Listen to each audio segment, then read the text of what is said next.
joining us today. We really appreciate it. Yeah, no problem at all. Hey, so we're joined right now by Ross Dellenger, college football writer, Sports Illustrated, and man, been a crazy few weeks for sure. I'm sure you've been extremely busy. Just kind of tell us the last few weeks, kind of how it's all transpired with OU and Texas and the SEC, man. Yeah, it's been pretty crazy. I've been following this story for quite some time, trying to figure out what's going on with the situation, and it really goes all the way back to probably the fall, early fall, October or so, when things kind of got going with. I think it was around that time that Oklahoma and Texas presidents at a board meeting kind of made clear that they wanted to be out of the league a year or so early, and I think that was partly triggered by the four new members in the Big 12 coming in and starting a year earlier than expected. And so it kind of went from there in October, November, and in December, in early December, the ads met at in Las Vegas, the Big 10 or Big 12 ads, and basically decided, that it would be better if both parties would go their separate ways. And then it just kind of came down to the networks, and ESPN and Fox kind of coming to a compromise of some sort, because Texas and Oklahoma obviously were bound by the TV deal that runs through the 2024-25 season.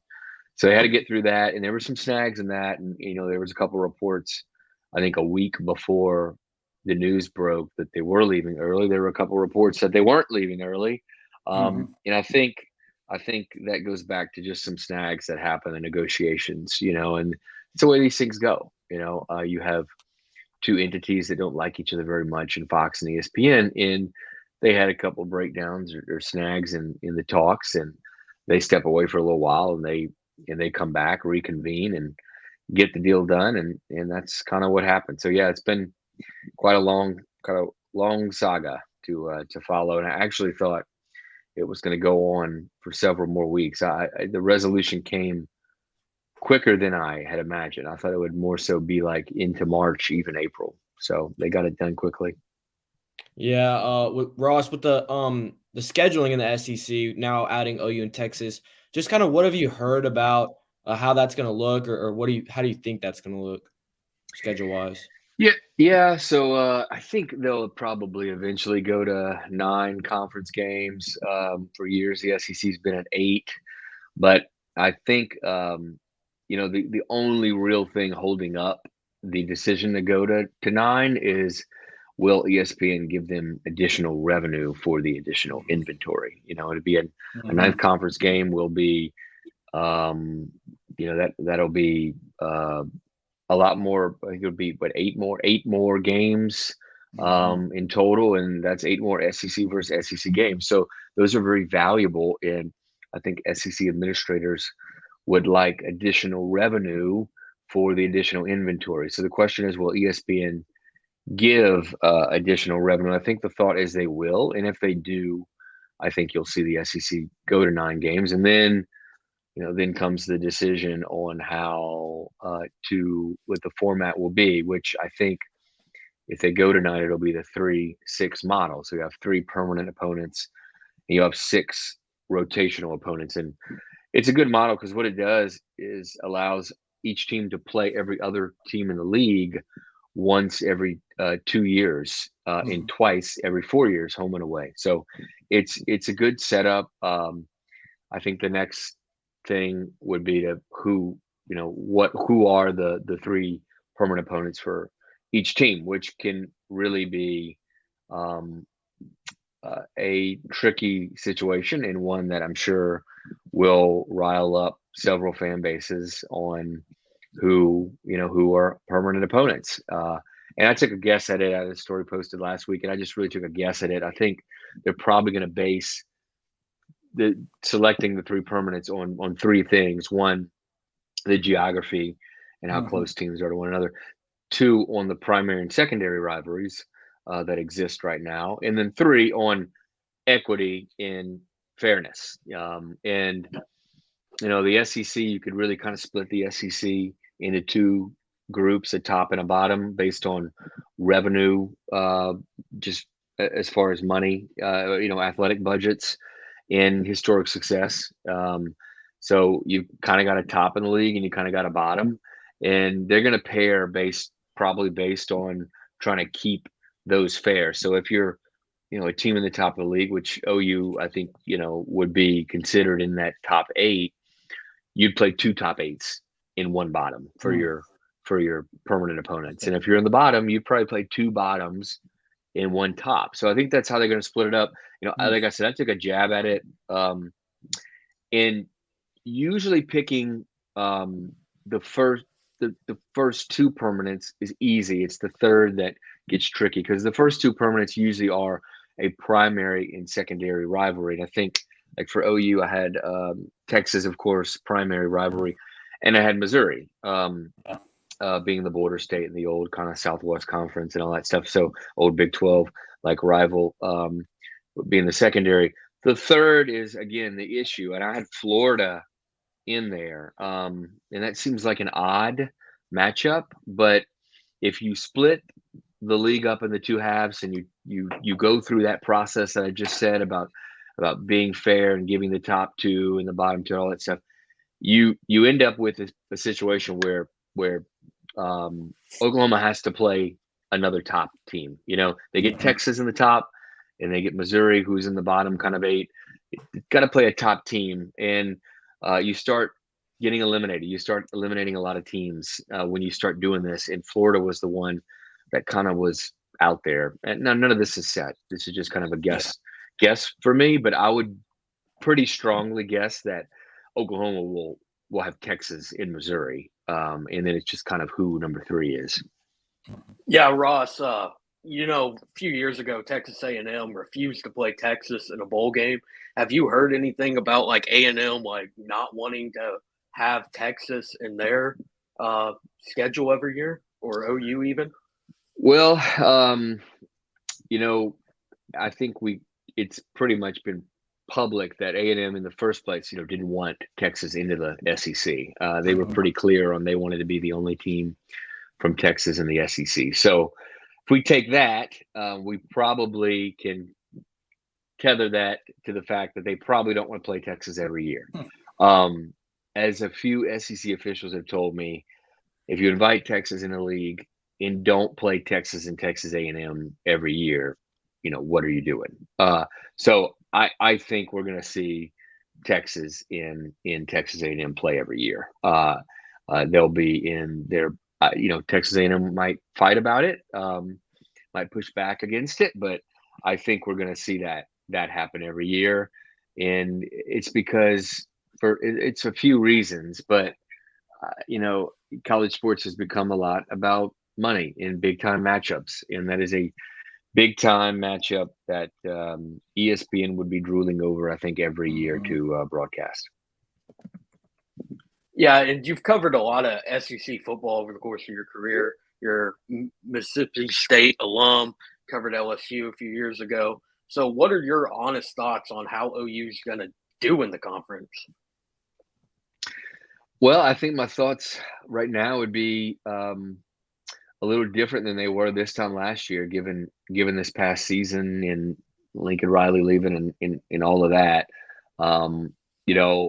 It's been a pretty big question within the SEC of how will OU do?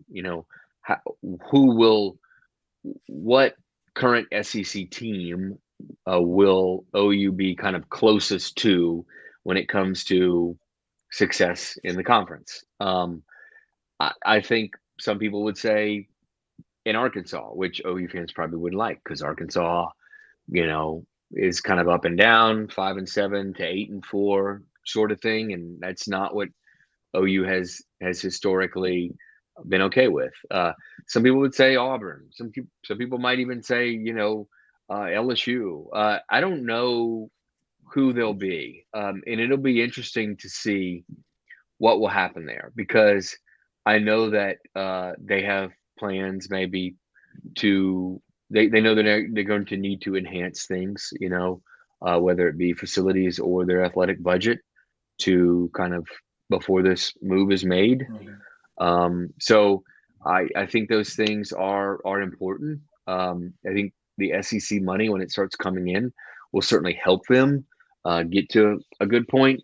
But it's hard. It's hard to say.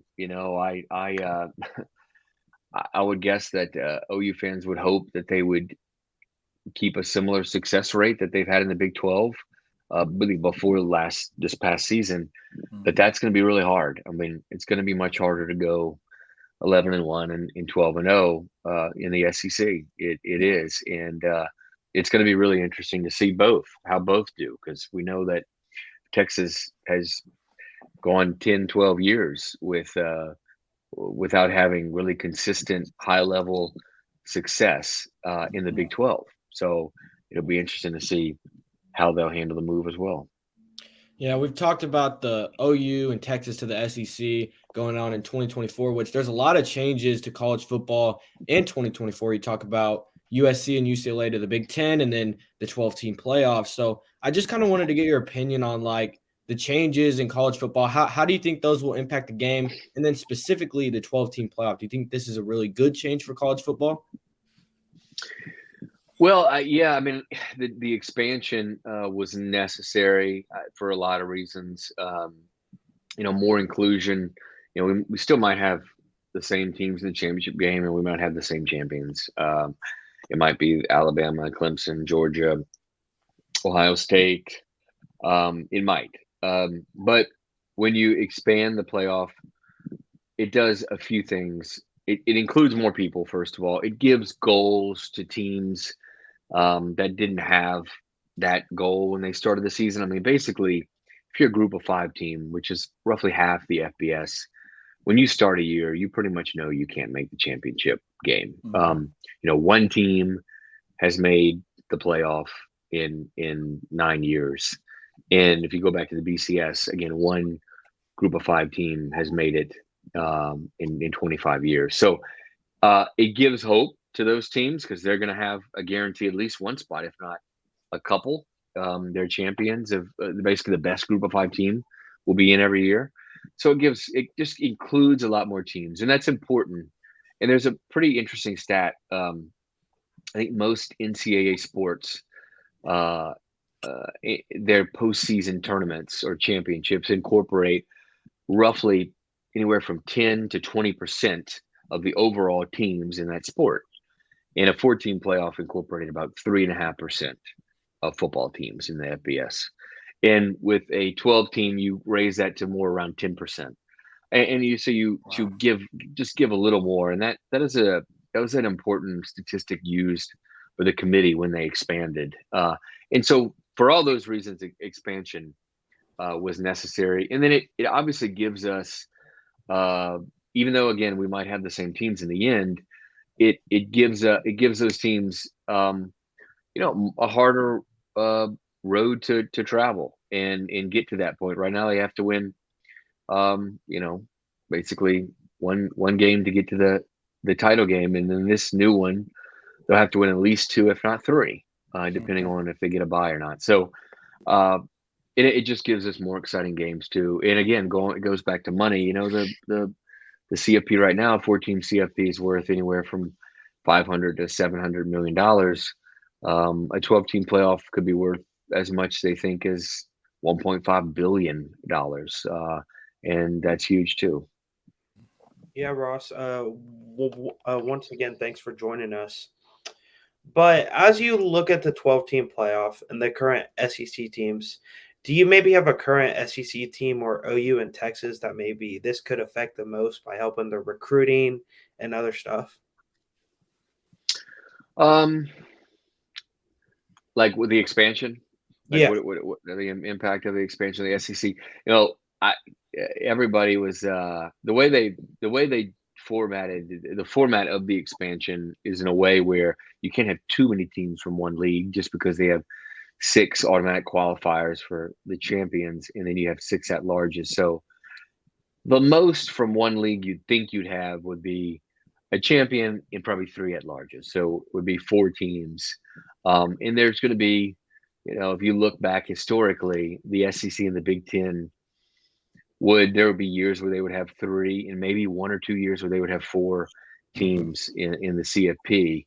And that, that obviously in a league like the SEC, in the Big Ten, when you start the year, pretty much every team except 2 or 3 in those leagues, maybe like a Vanderbilt and maybe like a Missouri and maybe like even a Mississippi school, maybe they don't have a legitimate shot. And maybe if you go to the Big Ten, like a Northwestern or Rutgers, but outside of that, of those 32 teams that will be in those leagues, a good 25 will start the season with a legitimate shot to advance to the playoff. And I'm not saying win the whole thing, but at least advance to the playoff. And that's good. That's good for the league when it comes to recruiting.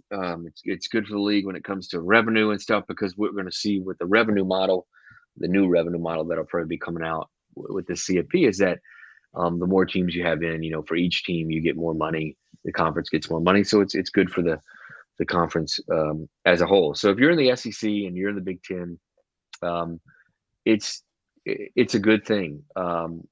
It is. Your champion might have a tougher road to go through a playoff to win it all. But at the same time, you might have 2 or 3 more teams in there that you wouldn't beforehand. Yeah, with the expansion going on right now in college football, do you think there's any chance that it continues, like for the SEC or Big Ten, to get up to 20 teams, 18, something like that? Yeah, I always think that's a possibility. I think from the SEC standpoint, they're a little more content with the teams they have now at 16. I think the Big Ten is a little more interested in maybe continuing discussions of expansion. Not that it's definitely going to happen, but there's continuing discussions. The thing about it is, again, it goes back to money. So I'm just using just random figures here, but if the SEC has $100 million every year to distribute among its schools, it's got to cut that pie into 14 right now, and then it's going to cut it into 2 more, 16 when OU and Texas get here. So the overall pie has to increase in order for everybody's slice to not decrease or to grow. And I think right now the conversation in the Big Ten, and it's a conversation that's going on now for 6 months, 7 months since they added USC and UCLA, is can we get the pie bigger to add more? And I don't know that they can. The fact that they haven't done it yet tells me they're having trouble getting that pie bigger, getting more money from the TV networks. But you never know. So I think there are a lot of people in college sports that would tell you that eventually, in the long term, whether that's 8 years or 12 years or 20 years, that college sports will look very different, and that there will be potentially 2 18 to 20, 22 team conferences that kind of rule the sport, and who knows, go off and do their own thing. Yeah. Hey, Ross, just wanted to get your thoughts on NIL. We're a year into it now. We've seen obviously the Jaden Rashada stuff and just some other stuff. How, after a year now, how, in your opinion, like, is it about what you thought it would be, or worse, or just kind of your thoughts on it? Well, I think that at a lot of places it's being used more than I thought, probably. The whole collective piece, the booster donor collectives, has grown pretty exponentially, and probably didn't expect it to grow at the rate that it has, as quickly as it has. But there is a reason the NCAA had been spending the last 4 years or so fighting against this in up here in DC, fighting Congress to create some kind of rule, because with college sports, specifically college football and basketball, you have a dynamic that you don't have in other professional sports, which is recruiting. And we're seeing that when you introduce the ability to legally pay players, then that's going to impact recruiting. And that's what we've seen. I think we're also in an era that's, I like to call it like a purgatory between amateurism and professionalism. That's where college sports kind of finds itself. And we're going to have an asterisk probably on this era because we're going to probably move beyond the NIL era at some point where it's going to be a revenue sharing to college athletes, or they're going to be employees of their schools or something, or an entity tethered to their school. So I think we're in a really interesting era. I don't know how long it's going to last, given the court cases that are ongoing in other employment movements to make athletes employees. It's been an interesting year to follow, and I think that every school is using NIL a little differently, and that's what, partly because of state laws are different, but also because some schools just don't have as big of donor base or as active of a donor base. So you've got some schools that are spending millions and millions of dollars, $3, $5, $8 million on their football team, and some schools are spending $800,000 on their football team. So it's such a big, wide variance. In the end, though, I don't know how much of an impact it's going to have on who wins and loses. I think that the transfer portal combined with NIL has had a bigger impact, and you saw that this year with, for instance, USC and in their transfer class that they amassed. They couldn't do that just a few years ago, but they were able to do that this year. Tennessee is the same. So you're seeing those teams where it's impacting is you're seeing those teams that can quickly amass transfers, maybe through use of NIL, be able to turn a roster very quickly. Yeah, Ross, we just got a couple more questions for you. In your opinion, what's the greatest college football team of all time? Like a single season national champion or whatever. I used to cover LSU for years. So my last year covering them was 2018, but the 2019 team the next year that won the championship with Joe Burrow and Jamar Chase and Justin Jefferson. I basically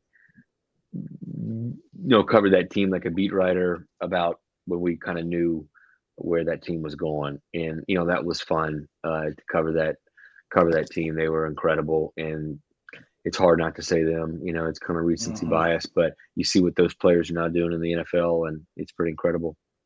Oh, yeah.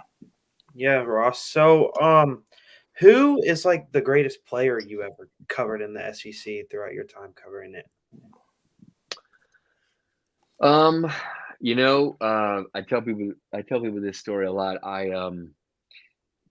don't get awed a whole lot these days by being around a coach or player, just because I'm around them quite a bit with my job, whether it's Nick Saban or Dabo Swinney or Bryce Young or whatever. It's just, to me, it's kind of another player and coach. It's just a job. But there's been one player that when I spent time with him on his school's campus, I felt cool. And that was Joe Burrow. I figured you were going to say that. He's just got something about him that is endearing, because he's just kind of this everyman guy. He's down to earth, and it was fun to kind of hang out with him the couple times I did on LSU's campus. Yeah, that's awesome. Well, Ross, thanks again, man, for joining us. We really appreciate it. I know you're crazy busy, but for you to take time to do this, we're very grateful. Thank you, sir. Yeah, no problem at all, guys. Anytime. All right, man. Have a good one. Do something! Yes, please do something and subscribe to our YouTube channel by clicking that button below. And until next time, Boomer.